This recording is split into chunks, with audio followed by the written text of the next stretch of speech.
तुम्हारी वाइब्रेशंस की सबसे बड़ी संकेत होती है। अगर तुम किसी डिजायर के बारे में सोचते हो और तुम्हें एक्साइटमेंट, जॉय और पॉजिटिविटी महसूस होती है, तो इसका मतलब है कि तुम्हारी वाइब्रेशंस उस डिजायर के साथ अलाइन है। लेकिन अगर तुम्हें डाउट, फियर या नेगेटिविटी महसूस होती है, तो तुम्हारी वाइब्रेशंस उस डिजायर से मिसमैच्ड हैं। लड़के ने धीरे धीरे सिर हिलाया। तो क्या मुझे सिर्फ पॉजिटिव इमोशंस ही महसूस करने हैं? हाँ, आदमी ने जवाब दिया, पर यह इतना आसान भी नहीं है। कई बार तुम्हारे सबकॉन्शियस बिलीफ्स तुम्हारे डिजायर्स से टकराते हैं और ये तुम्हारी इमोशंस को प्रभावित करते हैं। इसलिए इमोशनल अवेयरनेस बहुत जरूरी है। तुम्हें यह समझना होगा कि तुम कैसा महसूस कर रहे हो और फिर अपने इमोशंस को शिफ्ट करने का तरीका सीखना होगा। लड़के को ये बातें थोड़ी कठिन लगने लगीं, पर साथ ही वो इस नए ज्ञान को लेकर उत्साहित भी था। उसने फिर पूछा, तो क्या लॉ ऑफ अट्रैक्शन का मतलब है कि मैं जो भी सोचूं वो मुझे मिल जाएगा? आदमी ने उसे गंभीरता से देखा और कहा, लॉ ऑफ अट्रैक्शन केवल तुम्हारी डिजायर्स को मैनिफेस्ट करने में मदद करता है, लेकिन इसके लिए तुम्हें सही तरीके से काम करना होगा।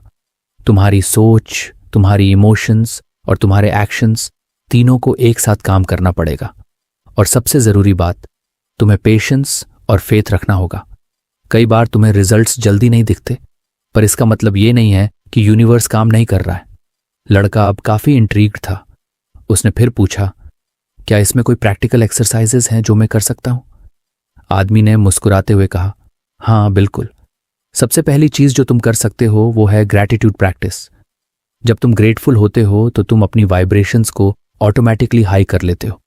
हर दिन सुबह और रात को उन चीजों के लिए थैंकफुल रहो जो तुम्हारे पास हैं। ये तुम्हारी वाइब्रेशंस को पॉजिटिव डायरेक्शन में सेट करता है। लड़के ने ये बात ध्यान से सुनी और उसे काफी इंटरेस्टिंग लगा। उसने फिर पूछा, और क्या कर सकता हूं? आदमी ने कहा, विजुअलाइजेशन भी एक पावरफुल टूल है, जैसा कि तुम पहले से जानते हो। लेकिन अब तुम विजुअलाइजेशन के दौरान अपनी इमोशंस पर भी ध्यान दो। जब तुम खुद को अपने गोल्स को अचीव करते हुए इमेजिन करते हो, तो इस बात का ध्यान रखो कि तुम कैसा फील कर रहे हो। अगर तुम एक्साइटमेंट और जॉय महसूस करते हो तो तुम सही दिशा में जा रहे हो। लड़के ने सिर हिलाते हुए कहा, ठीक है, मैं समझ गया। पर अगर मैं हमेशा पॉजिटिव नहीं सोच पाता हूं तो?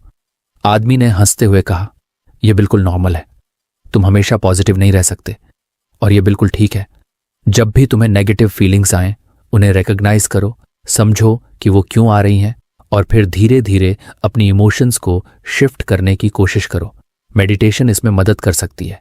डीप ब्रीदिंग और माइंडफुलनेस टेक्निक्स से तुम अपने माइंड और इमोशंस को कंट्रोल करना सीख सकते हो। लड़के को ये सारी बातें धीरे धीरे समझ में आने लगी थी। उसने सोचा कि शायद ये वही मिसिंग पीस था जिसकी उसे तलाश थी। उसने आदमी से आखिरी सवाल पूछा, तो क्या मैं अपनी पूरी जिंदगी लॉ ऑफ अट्रैक्शन से बदल सकता हूं? आदमी ने मुस्कुराते हुए कहा, हाँ बिल्कुल, पर रिमेंबर, तुम्हें अपने थॉट्स, इमोशंस और एक्शंस को कंसिस्टेंट रखना होगा। अगर तुम बिलीव करते हो और सही तरीके से काम करते हो तो यूनिवर्स तुम्हें वही देगा जो तुम चाहते हो। लेकिन सबसे इंपॉर्टेंट चीज है फेथ। तुम्हें इस प्रोसेस पर विश्वास रखना होगा। लड़के ने उस आदमी का धन्यवाद किया और लाइब्रेरी से बाहर निकल गया। इस बार उसे एक नई क्लैरिटी और डायरेक्शन महसूस हो रही थी। अब वो जानता था कि उसकी सोच और इमोशंस ही उसकी जिंदगी की दिशा तय करेंगी। उसे सिर्फ अपनी वाइब्रेशंस को सही दिशा में अलाइन करना था। अगले कुछ दिनों तक लड़के ने ग्रैटिट्यूड प्रैक्टिस, विजुअलाइजेशन और मेडिटेशन को अपने डेली रूटीन में शामिल किया। उसने अपनी इमोशंस पर ध्यान देना शुरू किया और जब भी उसे नेगेटिव इमोशंस महसूस होती तो वो उन्हें रिकॉग्नाइज करके धीरे धीरे शिफ्ट करने की कोशिश करता। अब उसकी जिंदगी में एक नया सेंस ऑफ कंट्रोल और पॉजिटिविटी आ गया था। हालांकि यह सफर अभी भी खत्म नहीं हुआ था। लॉ ऑफ अट्रैक्शन की समझ ने उसे एक नई दिशा दी थी, पर उसकी जिंदगी में और भी चीजें थीं जिन्हें वो समझना चाहता था। आने वाले समय में उसे और भी सीखना था और लाइब्रेरी में वो आदमी उसे और भी रहस्यों से परिचित करवाने वाला था। कुछ हफ्ते बीत गए थे। लड़के ने लॉ ऑफ अट्रैक्शन के बारे में सीखा और उसकी जिंदगी में कुछ सकारात्मक बदलाव दिखने भी लगे थे। लेकिन फिर भी कभी कभी उसे अपनी सोच में नेगेटिविटी महसूस होती थी। वो समझ नहीं पा रहा था कि लॉ ऑफ अट्रैक्शन का अभ्यास करने के बावजूद क्यों उसे बार बार नेगेटिव थॉट्स आते थे।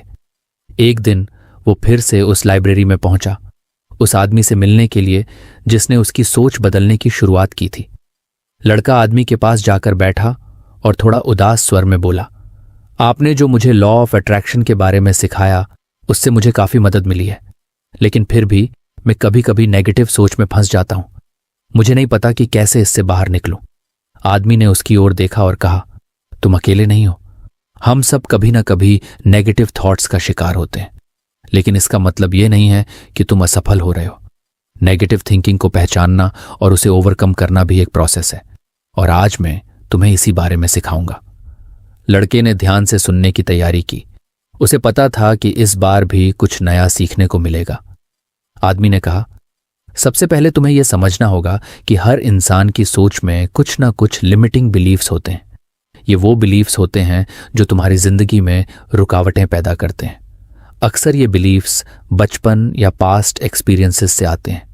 हम में से ज्यादातर लोग बिना जाने ही इन बिलीफ्स के साथ जीते रहते हैं, और ये हमारे डिसीजंस और एक्शंस पर बुरा असर डालते हैं। लड़के ने थोड़ा उलझन में पूछा, पर मैं कैसे पहचानूं कि मेरी सीमित विश्वास क्या है? आदमी ने जवाब दिया, पहचानने का सबसे अच्छा तरीका है सेल्फ रिफ्लेक्शन और इंट्रोस्पेक्शन। जब भी तुम खुद को किसी सिचुएशन में स्टक महसूस करो तो अपने थॉट्स पर ध्यान दो। तुम क्या सोच रहे हो? क्या तुम खुद से कह रहे हो कि मैं ये नहीं कर सकता या मैं इतना अच्छा नहीं हूं? ये छोटे छोटे सेंटेंसेस ही तुम्हारी लिमिटिंग बिलीफ्स को जाहिर करते हैं। लड़के ने सिर हिलाया। हाँ, मैं अक्सर खुद से ऐसे ही बातें करता हूं, लेकिन मैं इन बिलीफ्स को कैसे बदल सकता हूं? आदमी ने मुस्कुराते हुए कहा, इस प्रोसेस को कॉग्निटिव रिस्ट्रक्चरिंग कहा जाता है। जब भी तुम अपने अंदर नेगेटिव थॉट्स या लिमिटिंग बिलीफ्स को महसूस करो तो उन्हें चैलेंज करो। उदाहरण के लिए, अगर तुम्हारे मन में आता है कि मैं ये काम नहीं कर सकता, तो तुरंत अपने आप से पूछो, क्यों नहीं कर सकता? क्या तुम्हारे पास इस बिलीफ को सपोर्ट करने के लिए कोई सॉलिड एविडेंस है, या ये बस तुम्हारे मन की एक गलतफहमी है? लड़का सोच में पड़ गया। उसने महसूस किया कि अक्सर उसके नेगेटिव थॉट्स बिना किसी वास्तविक आधार के ही आते थे। उसने आदमी से कहा, तो मुझे हर बार अपने नेगेटिव थॉट्स को जांचना होगा? आदमी ने सिर हिलाते हुए कहा, बिल्कुल। जब तुम नेगेटिव सेल्फ टॉक को पहचान लेते हो तो अगला कदम है उसे रीफ्रेम करना। इसका मतलब है कि तुम अपनी थिंकिंग को इस तरह से बदलो कि वो तुम्हारे ग्रोथ को सपोर्ट करे। उदाहरण के लिए, अगर तुम्हें लगता है कि मैं ये काम नहीं कर सकता, तो इसे रिफ्रेम करो और कहो, शायद अभी मैं ये काम नहीं कर पा रहा हूं, लेकिन मैं इसे सीख सकता हूं। लड़के को यह टेक्निक काफी मददगार लगी। उसने कहा, यह तो एक तरह से अपनी सोच को फिर से लिखने जैसा है। आदमी ने उसकी बात का समर्थन किया। बिल्कुल सही, तुम अपनी थिंकिंग को उस दिशा में ले जा सकते हो जहां तुम चाहते हो, पर इसमें प्रैक्टिस की जरूरत है। हर बार जब तुम नेगेटिव थॉट्स में फंसो, उन्हें पहचानो, चैलेंज करो और फिर रिफ्रेम करो। यह एक लगातार चलने वाली प्रोसेस है। लड़के ने फिर पूछा, लेकिन नेगेटिव सेल्फ टॉक इतनी बार होता है कि कई बार उसे पहचान पाना मुश्किल होता है। क्या इसके लिए भी कोई तरीका है? आदमी ने कहा, इसके लिए तुम माइंडफुलनेस का अभ्यास कर सकते हो। माइंडफुलनेस का मतलब है कि तुम अपने थॉट्स और इमोशंस को ऑब्जर्व करो बिना उन्हें जज किए।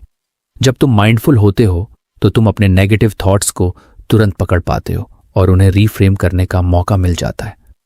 लड़के ने सिर हिलाया। मैंने पहले भी माइंडफुलनेस के बारे में सुना है, लेकिन मैंने कभी इसे सीरियसली नहीं लिया। अब मुझे समझ आ रहा है कि यह कितना जरूरी है। आदमी ने फिर एक और महत्वपूर्ण बिंदु पर जोर दिया, और एक और चीज है जिस पर तुम्हें ध्यान देना चाहिए, तुम्हारी इमोशंस। नेगेटिव थिंकिंग अक्सर नेगेटिव इमोशंस के साथ जुड़ी होती है, जैसे फियर, डाउट या गिल्ट। जब तुम अपने थॉट्स को रीफ्रेम करोगे तो तुम्हारी इमोशंस भी धीरे धीरे बदलने लगेंगी, और जब तुम पॉजिटिव इमोशंस में रहने लगोगे तो तुम्हारी जिंदगी में ऑप्टिमिज्म और पॉजिटिविटी अपने आप बढ़ने लगेगी। लड़का अब पूरी तरह से एंगेज्ड था। उसने पूछा, तो इसका मतलब मुझे अपनी इमोशंस को भी मैनेज करना होगा? आदमी ने कहा, बिल्कुल। तुम अपनी इमोशंस को इग्नोर नहीं कर सकते। जब भी तुम नेगेटिव इमोशंस महसूस करो तो उन्हें सप्रेस करने की बजाय एक्सेप्ट करो। समझो कि वो क्यों आ रही हैं और फिर कॉन्शियसली उन्हें रिप्लेस करने की कोशिश करो। इसके लिए डीप ब्रीथिंग, मेडिटेशन और जर्नलिंग जैसी टेक्निक्स बहुत मददगार हो सकती हैं। लड़का धीरे धीरे समझ रहा था कि यह प्रोसेस काफी गहरा था। उसने फिर पूछा, लेकिन क्या नेगेटिविटी से पूरी तरह छुटकारा पाना पॉसिबल है? आदमी ने हंसते हुए कहा, नहीं, नेगेटिविटी से पूरी तरह छुटकारा पाना इम्पॉसिबल है। हम इंसान हैं और हमारे मन में कभी ना कभी नेगेटिव थॉट्स आते ही रहेंगे, लेकिन इंपॉर्टेंट ये है कि हम उन्हें कैसे हैंडल करते हैं। जब तुम अपनी नेगेटिविटी को पहचानने और उसे चैलेंज करने की हैबिट बना लेते हो तो तुम उसकी पावर को कम कर देते हो, और जब नेगेटिविटी की पावर कम होती है तो पॉजिटिविटी अपने आप तुम्हारी जिंदगी में आने लगती है। लड़के ने आदमी की बातों को ध्यान से सुना। उसे समझ आ गया था कि नेगेटिव थिंकिंग को पूरी तरह से रोक पाना मुमकिन नहीं था, लेकिन उसे कंट्रोल करना और रिफ्रेम करना उसके हाथ में था। तो मुझे क्या करना होगा? लड़के ने आखिर में पूछा। आदमी ने एक आखिरी बार मुस्कुराते हुए कहा, तुम्हें सबसे पहले अपनी लिमिटिंग बिलीव्स को पहचानना होगा। फिर हर बार जब तुम नेगेटिव थॉट्स महसूस करो, उन्हें चैलेंज करो और रिफ्रेम करो। अपनी इमोशंस पर ध्यान दो और माइंडफुलनेस का अभ्यास करो। ये सब एक प्रोसेस है, और जैसे जैसे तुम इसे प्रैक्टिस करोगे वैसे वैसे तुम अपनी सोच को पॉजिटिव और एम्पावरिंग डायरेक्शन में ले जा पाओगे। लड़के ने आदमी को धन्यवाद दिया और लाइब्रेरी से बाहर निकला। इस बार उसके पास एक नया टूल था, नेगेटिव थिंकिंग को पहचानने, उसे चैलेंज करने और रीफ्रेम करने का टूल। उसने तय किया कि अब वो अपने हर नेगेटिव थॉट को न केवल पहचानने की कोशिश करेगा, बल्कि उसे पॉजिटिव और कंस्ट्रक्टिव थॉट में बदलने की भी कोशिश करेगा। अगले कुछ दिनों तक लड़के ने अपनी लिमिटिंग बिलीफ्स को पहचानने और कॉग्निटिव रिस्ट्रक्चरिंग की टेक्निक का अभ्यास किया। हर बार जब उसे किसी बात पर डाउट या फियर महसूस होता तो वो अपने आप को पूछता, क्या यह सच में सच है या ये बस मेरे मन की एक गलत फहमी है? धीरे धीरे उसकी सोच में बदलाव आने लगा। नेगेटिव सेल्फ टॉक की जगह पॉजिटिव और एम्पावरिंग थॉट्स ने ले ली। लड़के की जिंदगी में ये एक और बड़ा बदलाव था, लेकिन सफर अभी बाकी था। कुछ महीने बीत चुके थे। लड़के की जिंदगी में बहुत सारे बदलाव आ चुके थे। उसने नेगेटिव थिंकिंग को पहचानने और उसे रीफ्रेम करने की कला सीखी थी। अब उसकी सोच काफी हद तक पॉजिटिव हो चुकी थी, लेकिन अभी भी उसे महसूस होता था कि उसके जीवन में कुछ कमी है। वह अक्सर थका हुआ महसूस करता था, उसकी ऊर्जा जल्दी खत्म हो जाती थी और कभी कभी उसे छोटी मोटी बीमारियां भी घेर लेती थीं। एक दिन फिर से वह लाइब्रेरी में उसी आदमी से मिलने पहुंचा जिसने अब तक उसकी जिंदगी को एक नई दिशा दी थी। लड़का थोड़ा चिंतित था और उसने सीधे सवाल किया, मैंने अब तक जितना आपने सिखाया है उससे बहुत फायदा हुआ है, लेकिन मेरी फिजिकल हेल्थ सही नहीं है। मैं जल्दी थक जाता हूं और हमेशा एनर्जेटिक महसूस नहीं करता। क्या इसका भी कोई सोल्यूशन है? आदमी ने उसकी बात ध्यान से सुनी और फिर शांत स्वर में कहा, बिल्कुल, इसका भी सोल्यूशन है। हमारी फिजिकल हेल्थ का सीधा कनेक्शन हमारी मेंटल हेल्थ से होता है। ये माइंड बॉडी कनेक्शन कहलाता है, और आज मैं तुम्हें इसी के बारे में सिखाऊंगा। लड़का उत्सुक हो गया। उसने पहले कभी इस माइंड बॉडी कनेक्शन के बारे में नहीं सुना था। आदमी ने समझाना शुरू किया, हमारे मन और शरीर का एक गहरा संबंध है। जैसा तुम सोचते हो वैसा ही तुम्हारा शरीर भी रिस्पॉन्स करता है। अगर तुम्हारी सोच पॉजिटिव है तो तुम्हारा शरीर भी उस पॉजिटिविटी का असर महसूस करता है, और अगर तुम नेगेटिव सोचते हो तो उसका भी असर तुम्हारे शरीर पर होता है। इसे साइंटिफिक रूप से भी साबित किया जा चुका है। लड़का थोड़ा चौंक गया। तो इसका मतलब मेरी बीमारियों का कारण मेरी सोच भी हो सकती है? आदमी ने सिर हिलाया।